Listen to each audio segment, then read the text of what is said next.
Bien, estimados alumnos, buenos días. Vamos a iniciar esta lección de metafísica y tengo que partir advirtiéndoles que en sesiones anteriores he tenido un problema importante con el audio.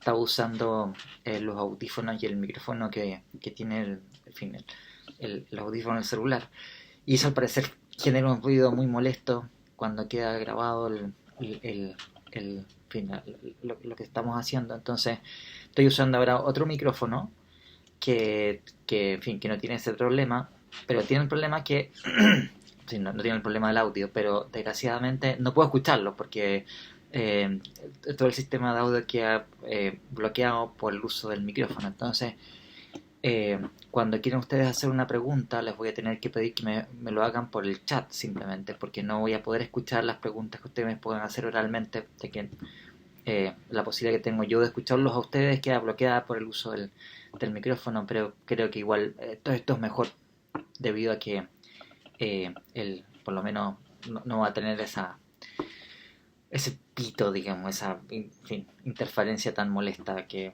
aparecía en los videos anteriores. Bien, vamos a continuar con los temas que estábamos tratando de metafísica modal, y les compartiré nuevamente las notas del curso.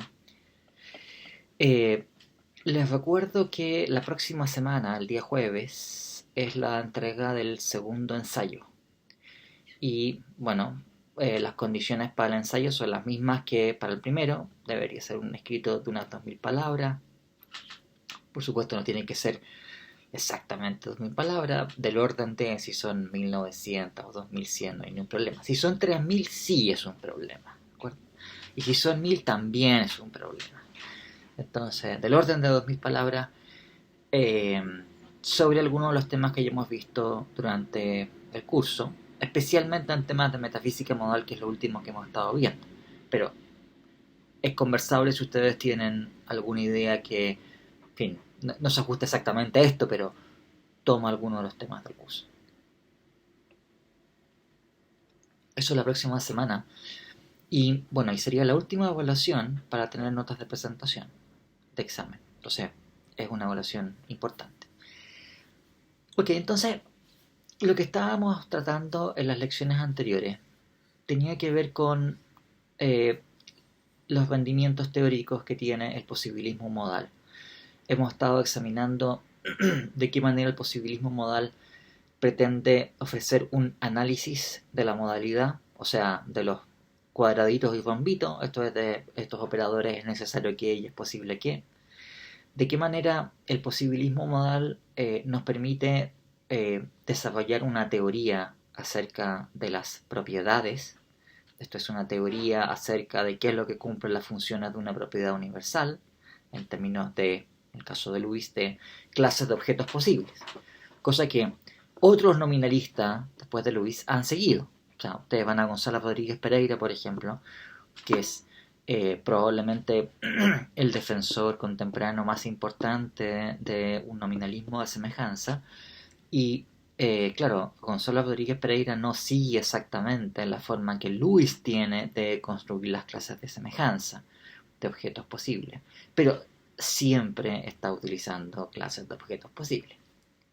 Otro rendimiento teórico que tiene el posibilismo modal es analizar las proposiciones como clases de mundos posibles. Bueno, en fin, las cosas que estuvimos discutiendo en sesiones anteriores.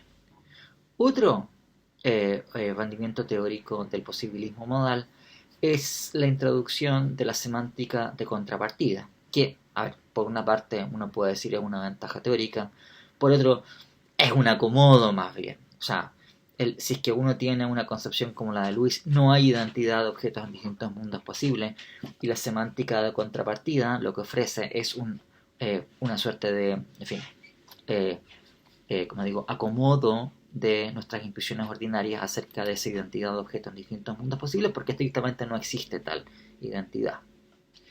Otra función y rendimiento teórico que tiene el posibilismo modal es la asignación de condiciones de verdad a los condicionales contrafácticos. Y eso es lo último que estábamos discutiendo en la última lección. Entonces, la, la, la semántica de contrafácticos que ofrece Lewis, en particular en ese famoso libro del 73, Counterfactuals, es que un condicional contrafáctico del tipo si P fuese el caso, entonces Q sería el caso, es verdadero en un mundo posible W1, que llamamos el mundo de evaluación, porque la idea es qué es lo que hace que ese condicional contrafáctico sea verdadero en W1. Bueno, lo que hace que sea verdadero en W1 es que en todos los mundos posibles más cercanos a W1, que es el mundo de evaluación, en que es verdadero P, es también verdadero Q. Recuerden ustedes también que la semántica de contrafácticos de Lewis permite especificar las condiciones de verdad de otro tipo de condicional contrafáctico que se conoce como un condicional contrafáctico might, porque en inglés ese es el modal que se utiliza para expresarlo. Del tipo si P fuese el caso, entonces Q podría ser el caso. Si ustedes dijeron la diferencia con el otro es que si P fuese el caso, Q debería ser el caso. Aquí es podría ser el caso. ¿Bien? ¿Y cuál es la idea? Nuevamente es que si tenemos un mundo de evaluación W1, en W1 es verdadero el condicional contrafáctico si P fuese el caso, entonces Q podría ser el caso. Sí, solo sí. En al menos un mundo posible, de aquellos que son más cercanos a el mundo W1, P es verdadero y Q es verdadero. Si ustedes se dan cuenta, estos dos condicionales contrafácticos ven algo así como el equivalente de necesidad y posibilidad, pero restringido a una clase acotada de mundos posibles, que son aquellos mundos posibles que conforman la vecindad del mundo de evaluación.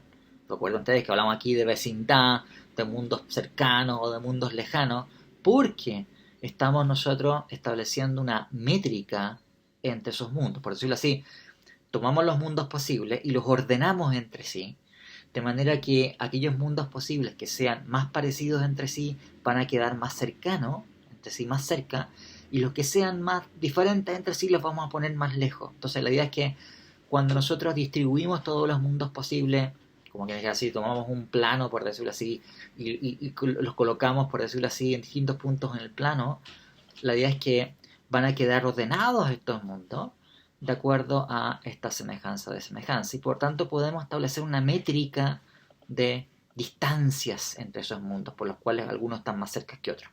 ¿Okay? Entonces, suponiendo eso, que es un gran supuesto naturalmente, pero nosotros podemos hablar de la vecindad de un mundo posible, que son la clase de todos los mundos posibles, que son más parecidos a él, y cuando restringimos la atención a los mundos posibles que son más parecidos a un mundo posible dado, entonces lo que resulta en esos mundos posibles es lo que determina las condiciones de verdad de un condicional contrafáctico. Entonces, bueno, ¿qué aplicación tiene esto? Hay muchísimas aplicaciones que tiene esto. Nosotros utilizamos condicionales contrafácticos para todo tipo de uso en nuestra aula ordinaria, etc. Pero un uso importantísimo que le da Lewis a los condicionales contrafácticos es que Lewis ofrece una teoría metafísica de la causalidad en términos de condicionales contrafácticos. Yo le he indicado varias veces ya que para filósofos que tienen una inspiración humeana, esto es, que están imbuidos de ese punto de vista de Hume, en donde la causalidad como esta especie de tendencia o el hacer que una cosa sea de cierta manera es últimamente una ilusión. Lo que nosotros tenemos que ofrecer en una teoría filosófica de la causalidad bajo un espíritu humeano es qué tipo de hechos son aquellos que, por decirlo así, son aquellos a los cuales la causalidad se reduce o en los que está fundado. Los hechos causales son hechos acerca de otra cosa que no es causal. Y, claro, tradicionalmente, aquello a lo cual los filósofos han apelado cuando se trata de reducir la causalidad a otra cosa ha sido a regularidades de eventos. O sea, el hecho de que eventos de cierto tipo son sucedidos por eventos de otros, con otras condiciones adicionales para evitar cosas extrañas, como por ejemplo, o sea, que el evento causa sea anterior temporalmente al evento efecto, o que el evento causa sea espaciotemporalmente contiguo con el evento efecto, que son condiciones usuales que se suelen colocar en las teorías regularistas de la causalidad. Pero Lewis lo que hace es que, siguiendo el espíritu de esas concepciones humeanas de la causalidad, o sea, esa idea de que nada realmente determina o hace que otra cosa sea de cierta manera, sino que cada existente distinto en una región espaciotemporalmente determinada es independiente de lo que suceda o no suceda con otro objeto, con otro existente u otra entidad en otra región espaciotemporal, ¿no? Pero ofrece una base de reducción diferente para los hechos causales. En vez de ser regularidades que se dan en un mundo posible, la base de reducción que ofrece Lewis es lo que acaece en un mundo posible y en su vecindad, definida de esa manera que le hemos visto. ¿Verdad? O sea, no solamente eso tiene relevancia, el que tengamos establecida esta métrica de semejanza entre mundos posibles en la concepción lewisiana. No solamente tiene que ver con que eso es lo que permite, por tanto, asignar valores de verdad a los condicionales contrafácticos en el mundo W1, que vamos a suponer que es el mundo de evaluación, sino que eso fija además los hechos causales en W1. O sea, qué causa qué en W1 está determinado por lo que acaece en W1 y en todos los mundos posibles que están cercanos a él. ¿Ven? ¿Por qué? Porque lo que sucede en esos mundos posibles que están más cerca de W1 es lo que determina qué condicionales contrafácticos son verdaderos en W1 y los hechos causales son hechos acerca de dependencias contrafácticas. Esto es, son hechos acerca de qué condicionales contrafácticos son verdaderos en W1. Y la intuición central es esta, ¿no? Que vamos a este libro de ejemplo, que lo tenía como medio perdido, y ahí no se lo había citado, pero es un libro bastante bueno. O sea, no lo he leído todavía, pero me parece que es un libro bien recomendable de Andrea Borgini, que se llama Critical Introduction to the Metaphysics of Modality.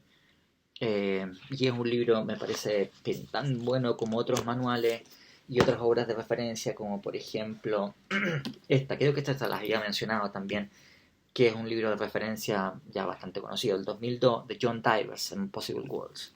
Bueno, entonces, ya, vamos a ver el ejemplo del libro de Borgini para la gente.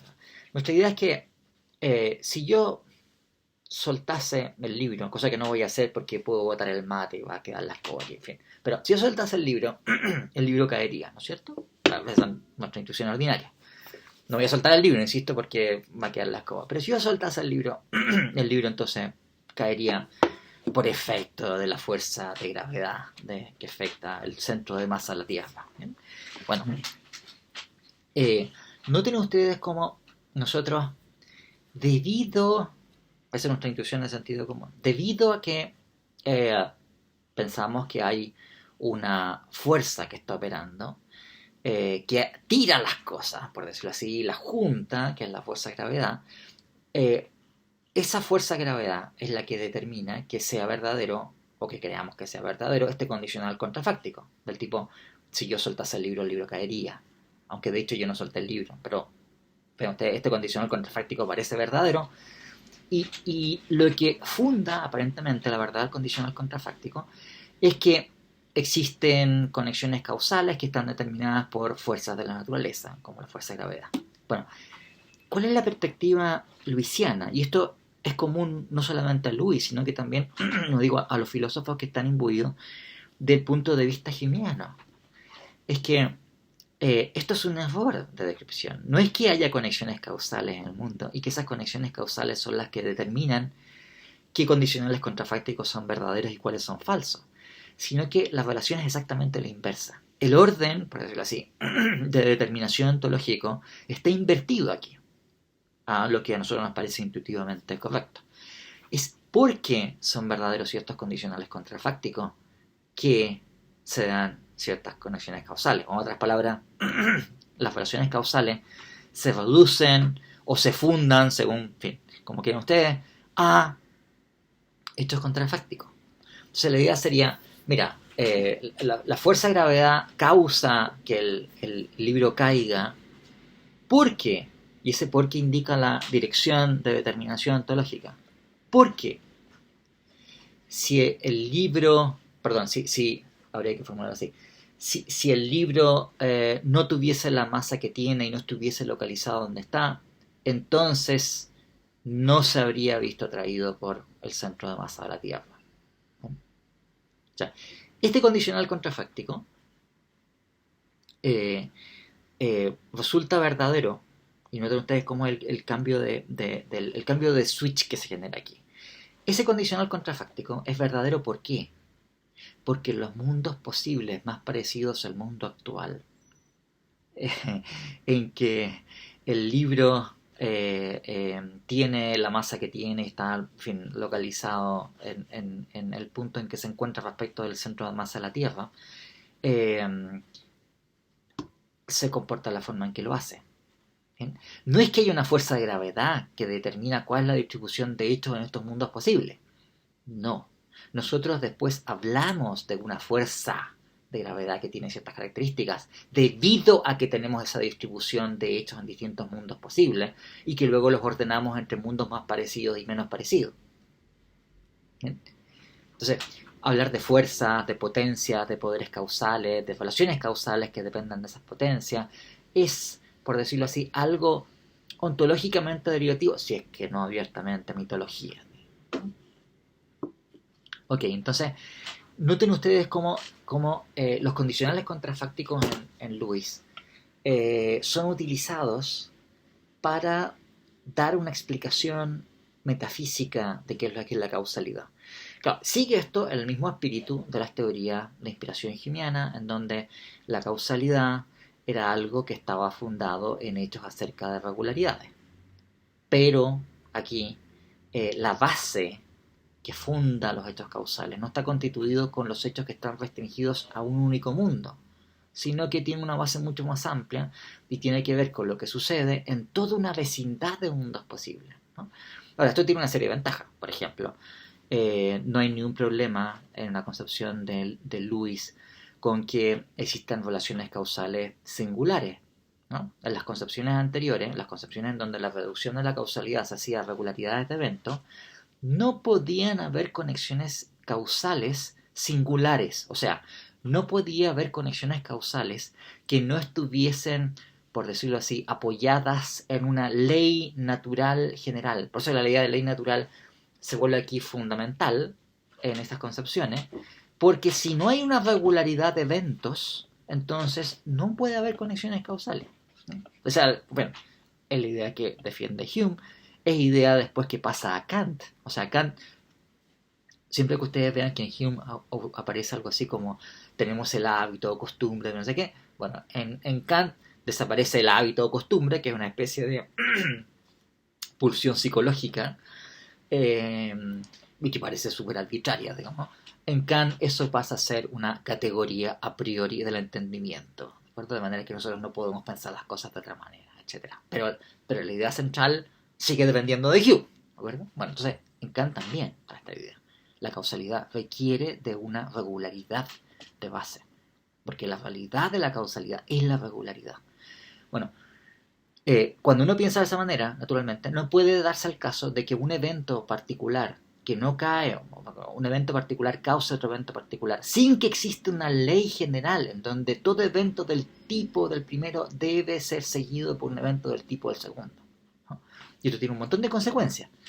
Piensen ustedes que, perdón que me estoy extendiendo en estas cosas, pero en fin, pero son cosas importantes que ustedes conozcan y me estoy yendo un poquito por las ramas aquí, pero como son temas de causalidad los cuales no tengo ni idea de qué es lo que vamos a llegar a explicar al final del semestre, entonces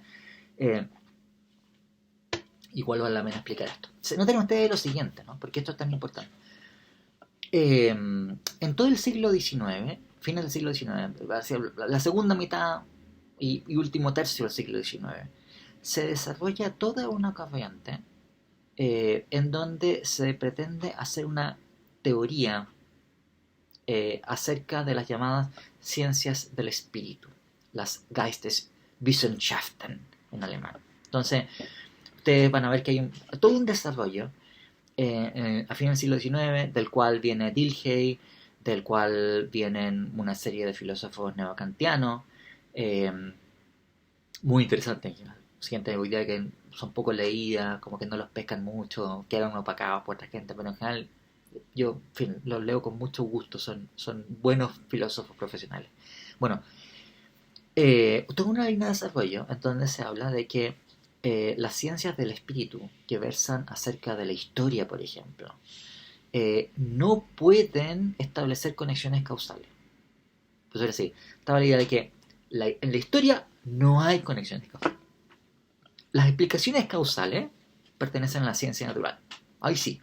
Pero en la historia, y cuando se trata de la descripción, por ejemplo, de fenómenos sociales o la explicación de la acción, el tipo, por ejemplo, de presupuesto epistemológico que tiene autores como Max Weber, por ejemplo, estaba esta cuestión de que la explicación de la acción humana y de las cosas que dependen de la acción humana no puede operar por leyes. Uno dice, ¿por qué no? Digamos, ¿por qué no va a ninguna ley? Digamos? O sea, perdón, porque no puede haber causalidad aquí. Aquí no sirve pensar en estas conexiones en términos de causalidad. No sirve pensar algo así como, no sé, digamos, ¿no? Las ideas de Rousseau fueron una causa de la Revolución Francesa o cosas por el estilo.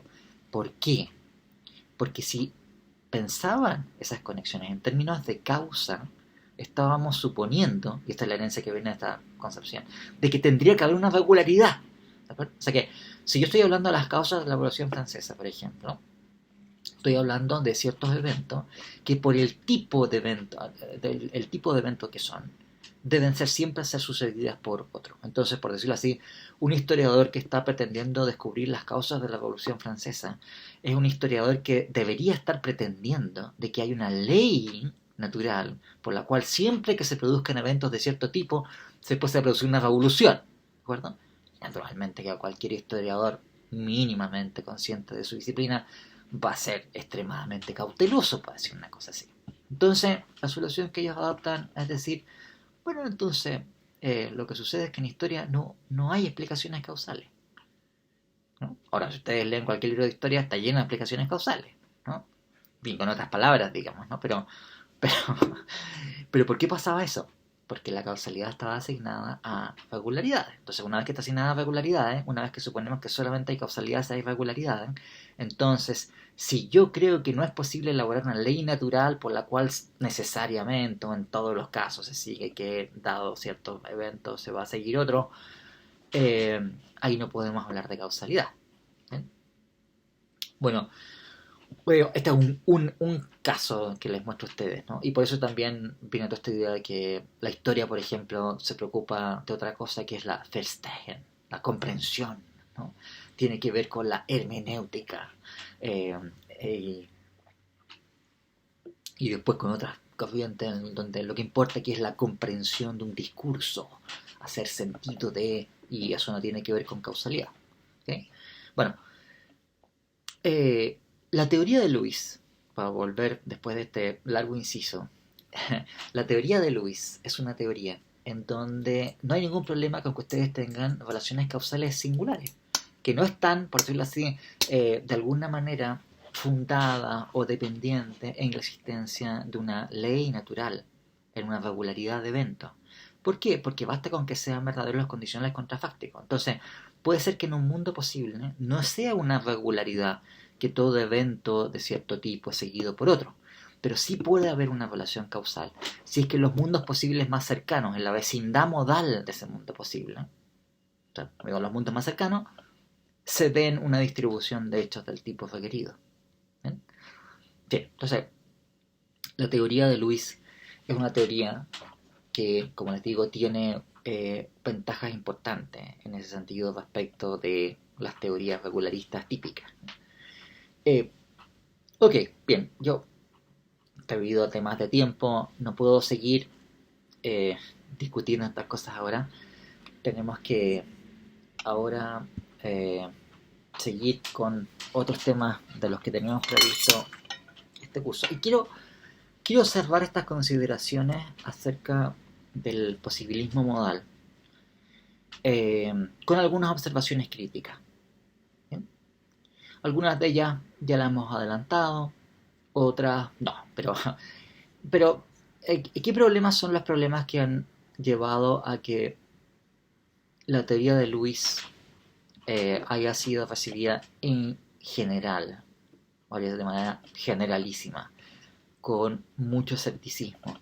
A pesar de, en fin, que sistemáticamente Lewis es un filósofo muy interesante. O sea, mi experiencia habitual es que cuando uno se dedica a entender con cuidado cómo está funcionando su pensamiento, siempre es muy remunerativo. Ese tipo de filósofos como que diga así, como Leibniz, por ejemplo. También si ustedes han tenido experiencia de estudiar con detenimiento a Leibniz y toda esa, en fin, majamama de papeles que tiene, siempre es muy remunerativo, un filósofo que es muy interesante de estudiar con detenimiento, aunque uno no le cree una palabra finalmente, pero con Luis pasa una cosa así, es un filósofo muy interesante, con mucho oficio, ¿no? Okay.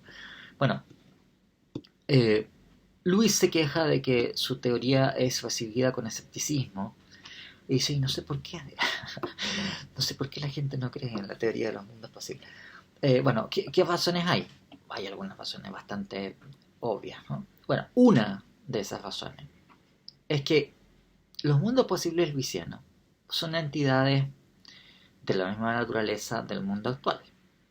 ¿Verdad? Si en el mundo actual hay mesas y sillas, y átomos y quarks, gatos y galaxias, los mundos posibles luisianos contienen también cosas del mismo estilo. Son cosas concretas, son entidades concretas.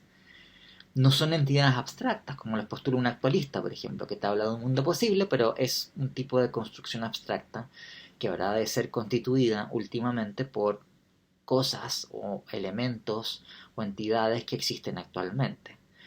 Y por tanto, claro, son cosas a las cuales tenemos algún tipo de acceso epistemológico, como qué sé yo, si son propiedades universales, por ejemplo, bueno, son las propiedades universales que existen actualmente. Y el conocimiento de esas propiedades universales me permitirá a mí tener conocimiento modal. En caso de Lewis no sucede esto. Los mundos posibles son entidades concretas, son entidades que están desconectadas espacio-temporalmente de nosotros. O sea, no están, un mundo posible, no hay ninguna distancia espacial o temporal tan larga por la cual podamos llegar nosotros a otro mundo posible. No hay ninguna distancia que conecte mundos posibles entre sí por las razones que indicamos en lecciones anteriores. Eh, y si son entidades concretas, ¿cómo es que tenemos conocimiento de ellas? Quiero decir, uno llega a tener conocimiento de una entidad concreta porque uno tiene un contacto perceptivo directo con esa entidad, o porque uno puede postular la existencia de esa entidad concreta, porque es la mejor explicación de percepciones sensibles que tenemos. Quiero decir, nosotros no tenemos, por ejemplo, percepciones sensibles de un electrón, por ejemplo, ¿no?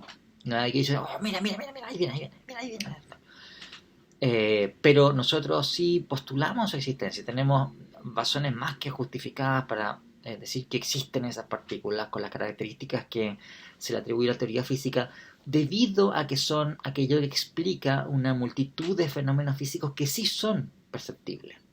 Entonces, en fin, esto es una situación usual, digamos. Entonces, hay muchas entidades que son entidades que, aunque no se nos ofrecen de manera inmediata nuestra percepción sensible, sin embargo, nosotros sí podemos, estamos justificados en creer que existen tales entidades, debido a que esas entidades postuladas son aquello que explica por qué razón nosotros tenemos una distribución de percepciones sensibles y de datos experimentales de la forma en que lo hacemos.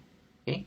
Bueno, nada de esto sucede con un mundo posible. Los mundos posibles son entidades que están desconectadas con nosotros, que por tanto no tenemos cómo saber qué características tienen los mundos posibles. No tenemos cómo saber cuántos mundos posibles hay, si hay uno o dos o cinco o los que sea, ¿no? Y voy a dar la palabra a Jaime. Jaime, nuevamente les pido disculpas que no puedo darles la palabra ahora porque estoy usando este micrófono debido a que el sistema de audio con el otro que tenía era un desastre. Entonces, la pregunta de Jaime, voy a leerla para que todos la conozcamos. Dice, para Lewis, si las relaciones de contrapartida son únicamente automáticamente reflexivas, es decir, que no son ni simétricas ni transitivas, entonces esa posible relación de causalidad en mundos posibles es únicamente polar.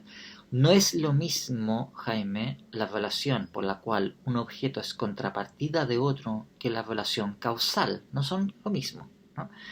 La relación de ser una contrapartida es una relación que se da entre objetos de distintos mundos posibles, ¿de acuerdo? Debido a la semejanza que se da entre esos objetos y el hecho de que tenga estas características formales, de que sea reflexiva, de que no sea simétrica ni asimétrica, y que tampoco sea transitiva, son características que tienen que ver con el hecho de que está fundada en esta semejanza.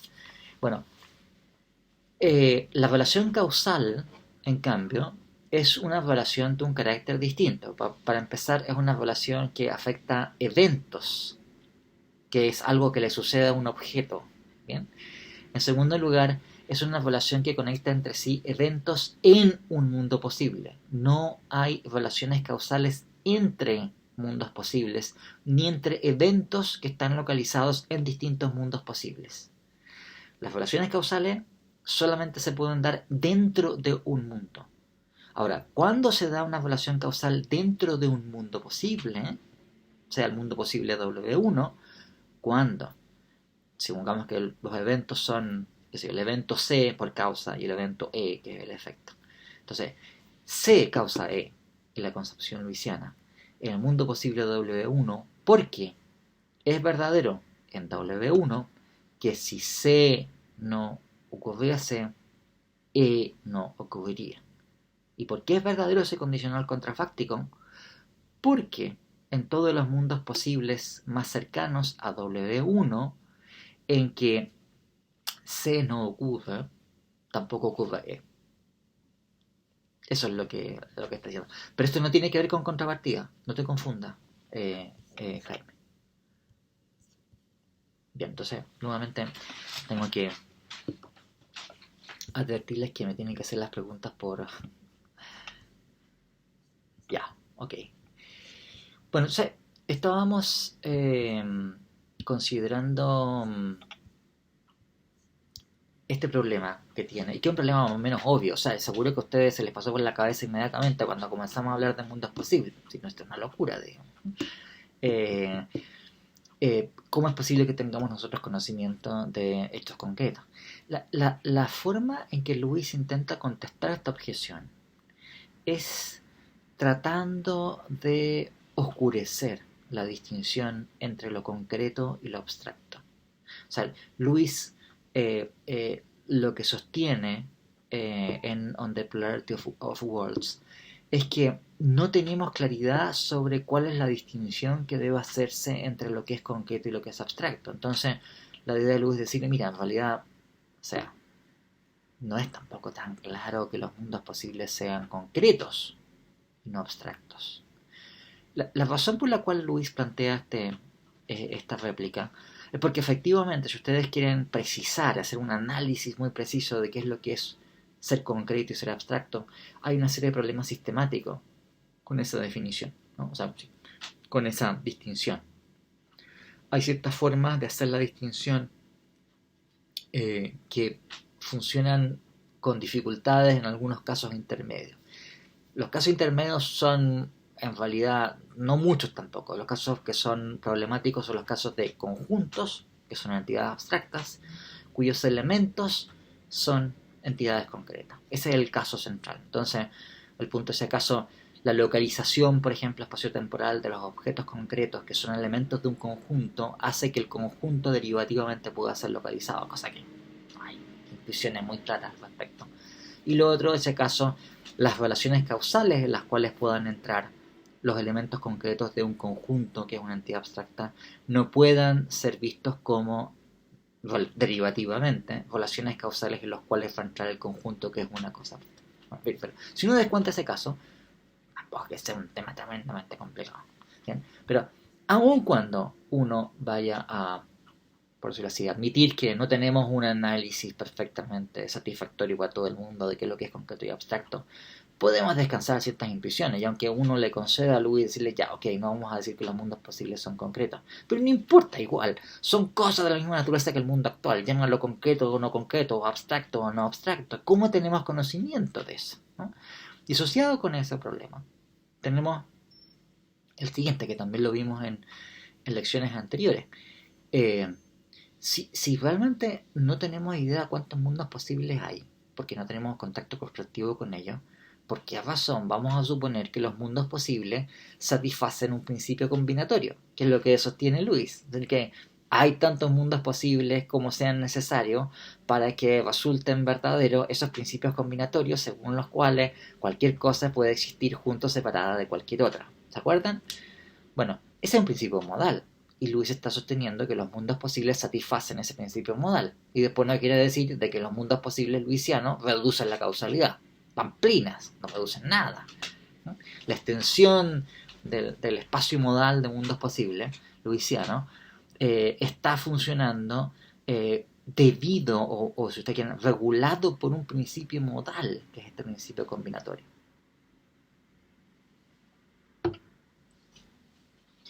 Bien, entonces tenemos una dificultad para el punto de vista luisiano, porque los mundos posibles, entonces, siendo algo desconectado epistemológicamente de nosotros, porque no tenemos acceso perceptivo a ello, porque tampoco son algo que explique, por ejemplo, por qué tenemos cierto tipo de distribución de percepciones sensibles o de datos experimentales como los que tenemos en el mundo actual, no parece haber razones por las cuales debamos postular que hay uno o dos o tres o 50 o infinito, y mucho menos deberíamos tener nosotros elementos como para sostener que esos mundos posibles, justo, mira qué casualidad, son tantos como para satisfacer el principio combinatorio de modalidad, ¿no? Mira qué casualidad, justo. Y entonces, este es un problema súper serio. Y el problema que, como digo, probablemente ustedes, cuando estaban escuchando hablar de estas cosas de los mundos posibles luisianos, se les pasó por la cabeza. Y es una cuestión bastante obvia. Entonces, junto con esos dos problemas, de los cuales ya habíamos conversado por lo demás, hay otro tercer problema que también ha sido planteado en la literatura. Y que es un problema que lo llaman... esto lo planteó Robert Adams, que el posibilismo modal conduciría a la apatía moral. O sea, algo así como, si el posibilismo modal de Lewis fuese verdadero, entonces realmente no tendríamos ninguna razón suficiente como para esforzarnos moralmente en tratar de hacer un mundo mejor. ¿Ya? Ahora, ustedes van a ver que esta objeción depende de una concepción ética consecuencialista. La verdad que si uno no es consecuencialista, esta objeción no tiene mucho peso, pero déjenme contárselas para que ustedes van a ver qué les parece, ¿no? La idea es la siguiente. Supongamos que las cosas son tal como Lewis dice que son. O sea que tenemos una naturalidad de infinitos mundos posibles que son cosas de la misma naturaleza que el mundo actual y que son tantos como para satisfacer el principio combinatorio, en donde cualquier cosa especificada por ser una cosa de un cierto tipo puede existir junto o separada de cualquier otro tipo de cosa. ¿Okay? Eso implica que hay contrapartidas mías, por ejemplo, en todo tipo de mundos posibles que hacen todos los tipos de cosas que pueden darse. Hay algunos que son piratas, por ejemplo, ¿no? Hay uno que es astronauta, hay otro que, no sé, en fin. Entonces, uno puede pensar las cosas de la siguiente manera, diciendo, mira, a ver, estoy deliberando si acaso realizo o no esta acción que es moralmente laudable. ¿Okay? Yo estoy diciendo, a ver, ¿hago este esfuerzo con esta acción que sería moralmente buena o no? Y uno puede decir, viejo, ¿qué diferencia hace? A lo mejor yo hago el esfuerzo de hacer esta acción aquí, en este mundo posible, pero hay otros mundos posibles en donde no la voy a hacer. Y al revés, si yo no hago esta acción en el mundo actual, ¿qué más da? No hay ningún beneficio neto que tenga la validad completa, porque en otro mundo posible yo voy a hacer ese acto y voy a hacer unos muchísimo mejores todavía. ¿Eh? La distribución, por decirlo así, de bienes y males morales en la totalidad de los mundos posibles es fija, está determinada, porque esos mundos posibles contienen todos los posibles cursos de acción. Algunos que van a traer más bienes, otros menos bienes, pero están todas, ¿de acuerdo? Por tanto, no hay ninguna acción que yo pueda realizar, que ningún agente pueda realizar, que pueda aumentar, por decirlo así, la suma neta de bienes males. Bienes menos males, en fin, como que no voy a llamarlo, ¿no? Eso es una cantidad fija en el mundo. Quiero decir el mundo, en el universo completo de todos los mundos posibles, porque contienen todos los hechos posibles, por tanto, las acciones buenas que se realizan en un mundo son compensadas por las malas que se realizan en otros. Entonces, digo, no hay nada que un agente pueda realizar en un mundo posible para que la suma neta de esos bienes o males en la totalidad de todos esos mundos posibles vaya a cambiar. Claro, y resulta que en el posibilismo modal, esos mundos posibles son tan reales como mi mundo, ¿de acuerdo? No son menos reales que mi mundo, ¿de acuerdo? Entonces, Luis contesta a esta objeción diciendo, bueno, pero igual uno tiene una obligación de hacer mejor su mundo, ¿de acuerdo? Lo que pasa con otros mundos no es tan importante, lo cual es curioso, digamos, ¿no? Quiero decir, la respuesta que da Luis es que tendríamos una obligación, por decirlo así, de preocuparnos moralmente de nuestro mundo posible. Pero si uno tiene premisas consecuencialistas, el bien nuestro o de cualquier otro mundo posible tiene el mismo valor. Es como quien dijese, mira, a mí me preocupa el bien de Chile, pero no me interesa el bien de, no sé, digamos, de Bolivia, que se pudren los bolivianos, por decirlo así. Así, ¿no? La perspectiva consecuencialista es una perspectiva en donde el bien o el mal de una persona vale lo mismo que el bien o el mal de cualquier otra. La obligación moral es maximizar el bien total de todas las personas o la mayor cantidad de personas posible, sin importar que sea mi bien o el bien de otra persona. ¿Ah? Ya veo que está alguien reaccionando. Nicolás Moya. Entonces voy a leer la pregunta de Nicolás. Dice, si no hay causalidad de ningún tipo, ¿eso no implica cierto fatalismo? ¿No puede haber autodeterminación aquí?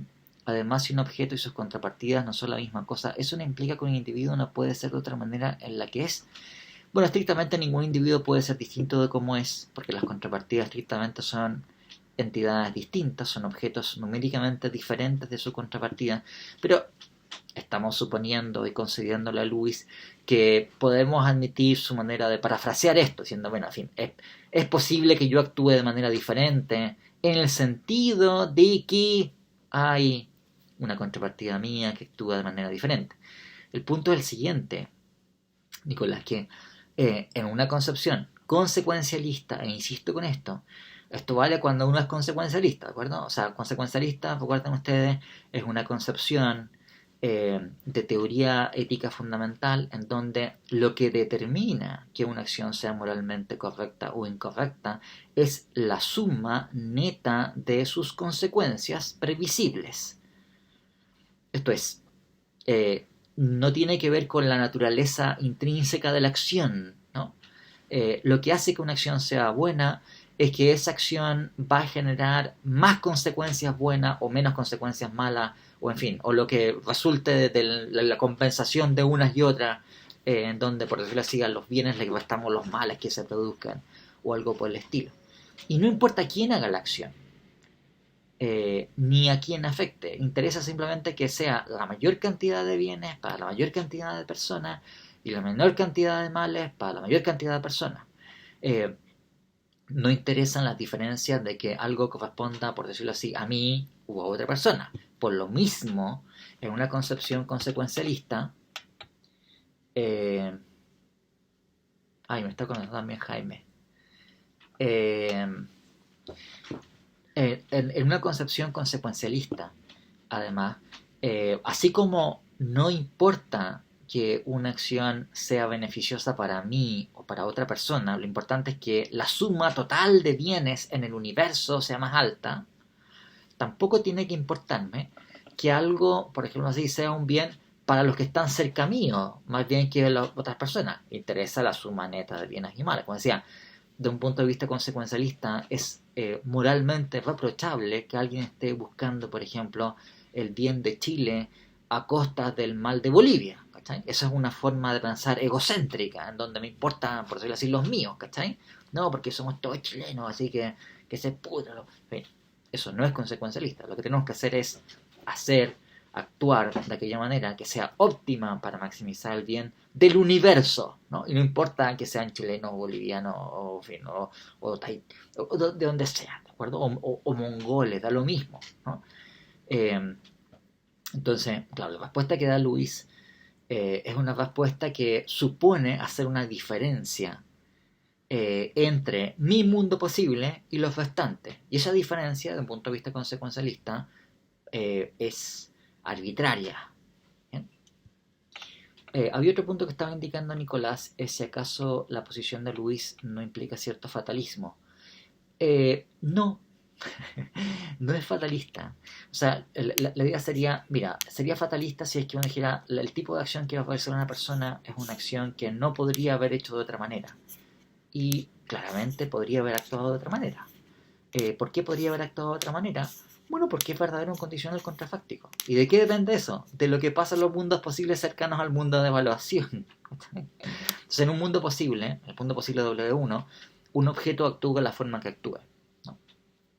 Luis además es eternalista, o sea, piensa que todos los tiempos tienen lo mismo estatus ontológico, pasado, presente y futuro.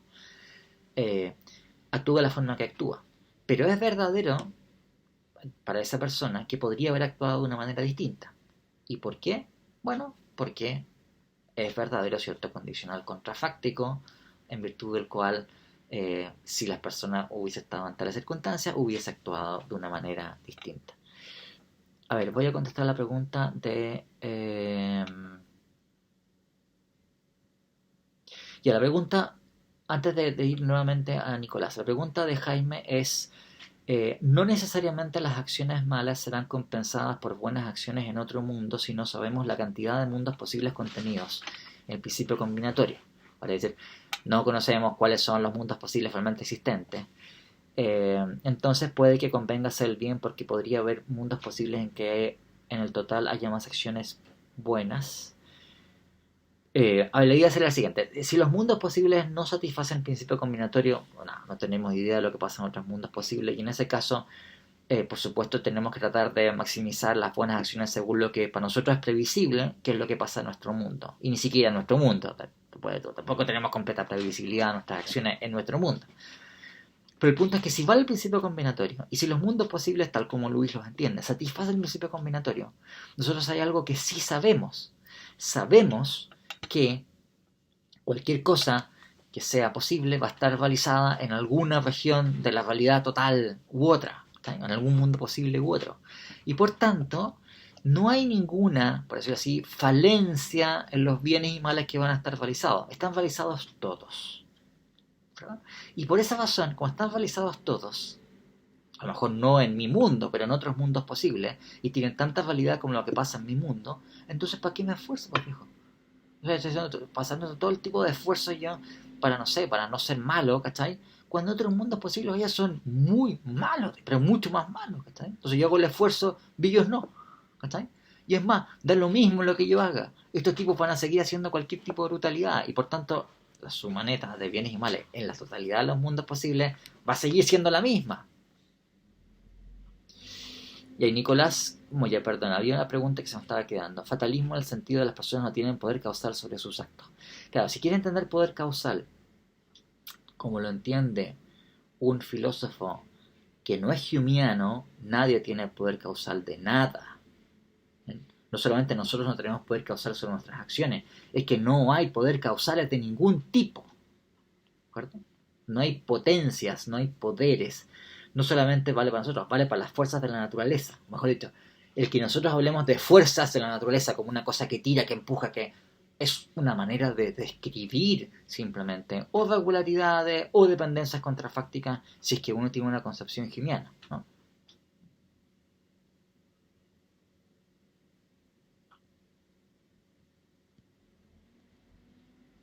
Y ahí hay otra observación de Nicolás que estoy viendo aquí. Me parece que lo que dice está más de la mano con una refutación al determinismo, pero el fatalismo puede existir sin determinismo.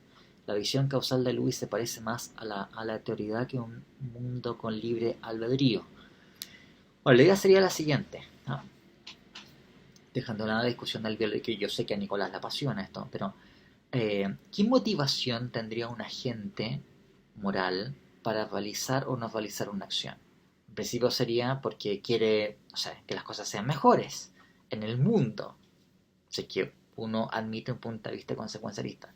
Lo que dice esta objeción es que no tendríamos esos motivos, no habría ninguna razón para hacer mejor el mundo porque no hay nada que yo pueda hacer que va a hacer el mundo mejor. Por supuesto, uno puede admitir que uno puede tener incidencia causal sobre lo que pasa en mi mundo posible. Después de todo, lo que pasa en mi mundo posible o en mi vecindad, en alguna medida es algo que depende de mi acción causal. Como quiere que entendamos finalmente la acción causal aquí, ¿no? Con todas las prevenciones que tiene la concepción causal de Lewis.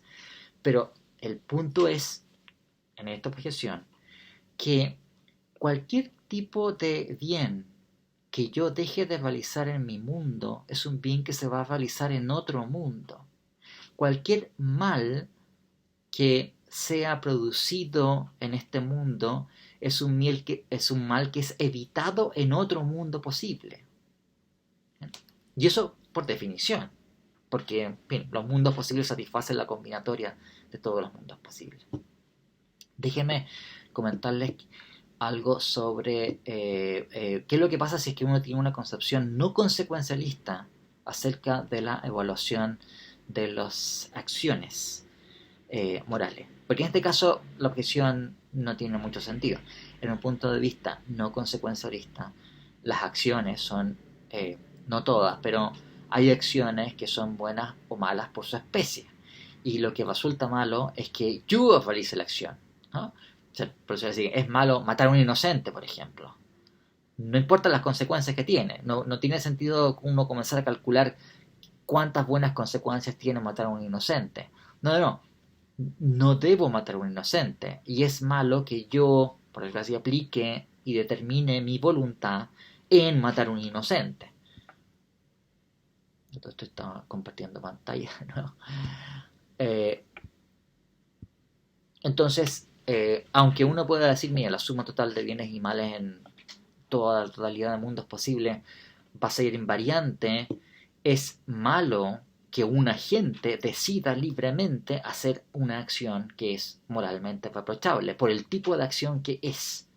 ¿De acuerdo? Entonces tú te haces malo, por decirlo así, o bueno, por tus acciones. Y no importa lo que pasa con el resto del universo con los otros agentes. ¿De acuerdo? Los otros agentes, en fin, pueden también ser buenos o malos. La suma total de resultados va a ser la misma. Pero no va a ser lo mismo si yo voy a ser un agente, en fin, que ha actuado de manera moralmente correcta o que ha actuado de manera moralmente incorrecta. Bien, vamos a tener que quedar aquí. No puedo seguir yo esta discusión. Aunque mi experiencia es que siempre cuando presento esta objeción contra la teoría de Lewis, esto genera muchas reacciones. Esa ha sido mi experiencia habitual cuando he explicado esto. Así que suponía que aquí iba a pasar lo mismo. Vamos a tener que quedar aquí entonces y les recuerdo entonces que conviene que ahora estén pensando ustedes en su ensayo. ¿Ok? Bien. Esto sería entonces